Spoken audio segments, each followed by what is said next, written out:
Votre grand journal du soir sur Europe 1 se poursuit avec vous, Nathalie Lévy, et avec votre invité. Vous recevez ce soir Stéphane Gaudry, professeur de médecine intensive réanimation à l'hôpital Avicenne de Bobigny. Bonsoir professeur. Bonsoir. Bienvenue dans ce studio. Depuis 17h, donc un peu plus d'1h20 maintenant, le professeur Raoult est interrogé devant la commission d'enquête parlementaire sur la gestion de la crise et précisément sur son traitement à l'hydroxychloroquine, qui divise tellement la communauté scientifique. Il persiste et signe, là, depuis un moment maintenant. Pensez-vous que l'on aurait pu diminuer le nombre de décès en développant davantage la prescription de chloroquine ? Alors bien sûr non, mais pour revenir un petit peu sur vos propos, ça ne divise que très très peu la communauté scientifique, puisque la quasi-totalité de la communauté scientifique s'accorde à dire que ce traitement est inefficace au vu des données publiées. Alors il y a quelques-uns qui le prônent, mais la communauté scientifique et par exemple la société française... Pardonnez-moi, qui le prône est très fort, parce que c'est eux beaucoup qu'on entend. Oui, c'est très fort, parce que plus vous dites un truc qui n'a aucun sens très fort, plus vous êtes écouté dans ce pays. Je ne comprends pas très bien pourquoi. En tout cas, actuellement, la Société de pathologie infectieuse de langue française a clairement dit hier dans un communiqué de presse que les infectiologues français, donc des chercheurs, des médecins, disaient clairement que ces annonces sur l'hydroxychloroquine n'avaient aucun sens et en particulier étaient diffamatoires. Quand on annonce qu'il y aurait pu y avoir 25 000 morts de moins, c'est diffamatoire vis-à-vis des médecins qui ont soigné les gens en respectant leur code de déontologie et en particulier dedans la science. Mais professeur Gaudry, alors pourquoi on en est là aujourd'hui ? Parce que c'est pareil, lui Raoult, il dit vous pouvez me montrer toutes les études que vous voulez, j'ai traité plus de 3700 patients avec ce médicament, 0,5% de mortalité, pas de toxicité cardiaque.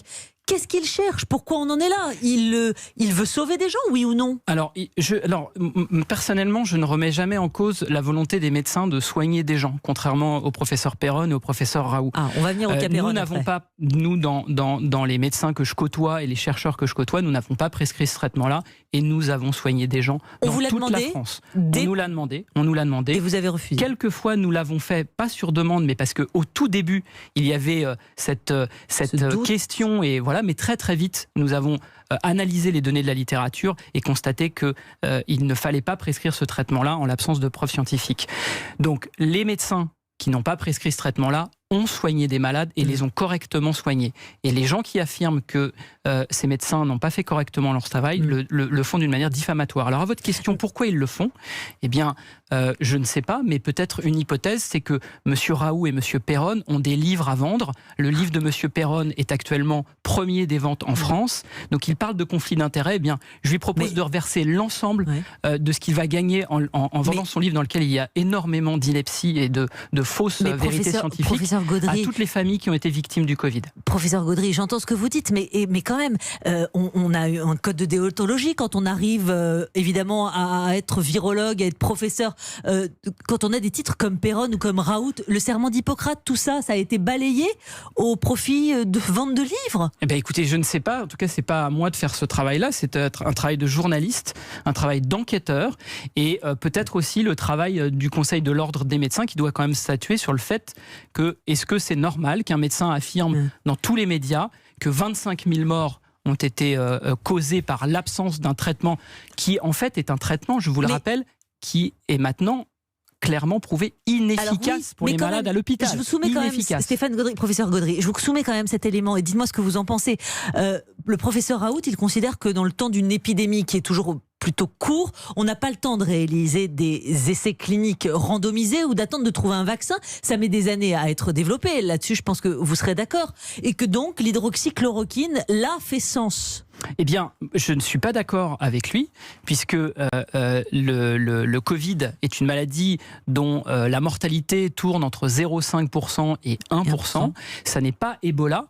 Et donc, tous les chercheurs dans le monde ont considéré qu'on pouvait faire des essais randomisés. Et d'ailleurs, le monde entier de la recherche clinique a fait des essais randomisés. Donc, c'est une erreur complète de dire qu'on ne pouvait pas en faire. La preuve, les gens en ont fait et ont prouvé que c'était inefficace. Mais donc, professeur Gaudry, vous remettez en question l'éthique professionnelle, l'honnêteté intellectuelle du professeur Raoult et du professeur Christian Perron, parce que c'est vous-même qui l'avez cité. Alors, je remets en question leur honnêteté intellectuelle, oui, complètement, mais je suis très inquiet parce que je pense que le professeur Perron et le professeur Raoult savent très bien ce qu'ils font. Et donc, quand ils annoncent... Alors, l'un annonce 25 000 morts de plus et l'autre annonce 15 000 morts de plus. Donc vous voyez, ils ne sont pas tout à fait d'accord. Il y a une erreur de 10 000, ce qui est quand même assez énorme. Donc peut-être il faut qu'ils se mettent d'accord. En tout cas, l'un et l'autre affirment ça sans aucune preuve scientifique. Et je ne sais pas pourquoi. À vous de me dire pourquoi. Moi, je ne comprends pas, parce que ce sont quand même des personnes qui sont censées connaître un petit peu la recherche clinique et la science. Et puis Raoult, son CV est long comme le bras, si je ne m'abuse. Et puis en matière d'infectiologie, de virologie, il n'est pas un des chercheurs parmi les plus cités au monde, qui publie le plus. Alors tout ça, c'est quoi ? Alors, il faut faire attention, s'il y a des détails qui sont importants. C'est un microbiologiste, ce n'est pas un infectiologue. Il travaille dans des laboratoires. Donc le professeur Raoult ne fait pas une visite tous les matins au lit des malades, mais il a des collaborateurs qui le font, des infectiologues de l'IHU qui se sont occupés des malades. Donc oui, il est internationalement reconnu, et d'ailleurs, il a fait sa carrière grâce aux grands journaux qu'il attaque considérablement, c'est-à-dire The Lancet, le New England Journal of Medicine, le British Medical Journal. Un mot encore, professeur Gaudry, parce que la commission d'enquête, là, à l'heure actuelle, le questionne. Il a été question aussi, là, dans cette audition, des tests PCR. Est-ce que là, vous êtes d'accord avec le professeur Raoult quand il dit que très tôt, il en a fait, qu'on aurait pu tester plus en France, dans le pays, dans l'Hexagone, qu'on ne l'a pas fait, alors que c'est si simple, on le sait, les tests PCR, c'est dans le nez avec cet écouvillon, et c'est vrai qu'il est allé très vite là-dessus. Alors sur ce point, et c'est pour ça que je pense que c'est important de traiter les choses point par point, sur ce point, il a raison, il fallait avoir la possibilité de tester énormément, et il s'avère qu'à l'IHU de Marseille, ils avaient cette possibilité-là, et ils avaient les techniques disponibles, le personnel disponible, et ils l'ont très bien fait, il faut le reconnaître. L'IHU de Marseille a testé les malades, s'est occupé des malades, les a reçus, leur a proposé un suivi, donc tout cela n'est pas critiquable, c'est très bien, mais sachez quand même que ça a été fait dans de nombreux endroits en France. Il n'y a pas qu'à l'IHU de Marseille, ça s'est fait à Lyon, ça s'est fait à Rouen, ça s'est fait à Amiens, ça s'est fait à Lille. Ça s'est fait partout. Alors, il dit, donc lui n'a pas tendance à minimiser, mais ça, on le savait depuis le début, et vous nous dites, vous, que ça a été fait partout. Stéphane Gaudry, une dernière question rapidement. Il dit à demi-mot aujourd'hui devant la commission d'enquête parlementaire, le professeur Raoult, que le gouvernement a mal géré la crise. Vous, que dites-vous sur cette gestion de la crise aujourd'hui ? Alors, depuis le début, j'explique systématiquement que moi, je n'ai pas à donner mon avis sur des décisions politiques. Je donne mon avis sur de la science et de la médecine.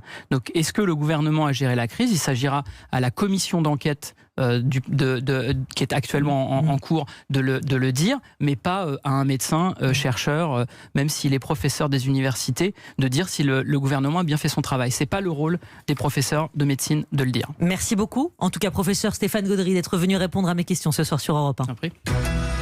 Europe 1.